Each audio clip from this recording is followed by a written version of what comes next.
सांग मैंने आज अरुआ कदली आ सारू भजा भाजी सारू को चोपा छड़े गाँव गोल गोल काटिकी सीझे लुण हलदी पकईदे पकईदे सारूटा टे समय लगे ना सीझे से लगे मुझे आग सीझे तो मुझे कड़े तेल पकई तापर मुझे जीरा आ लंका पकई छुंका दे छुंका दे सारापर कहीं कदली की आग पकईदेवी कदली की कहीं आग पकई ना सारूटा जेहेतु सीझी जाइए तो कदली टे सीझे समय लगे से लगे मुझे आग कदली की पकईदेली कड़े तापर कौन कला लुण आ हलदी पकईकरी टे गोलेदेवी गोले सारापर कौन करेंगे ना कदलीटा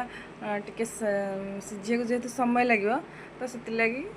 गोले गलैकी घोड़े सारापर टे उठेकरी तापर सीझी आसला कदलीटा सारूटा को पकईकी गोलेदे आउ बेसी घोड़ेबे घोड़े कौन हम ना सारूटा नष्ट हो तो यही प्रकार सारू कदली आम साध मौला माने सब पूजार लगे तो एमती करेंगे बहुत भल लगे खाया भी भल लगे तो लाइक करेंगे।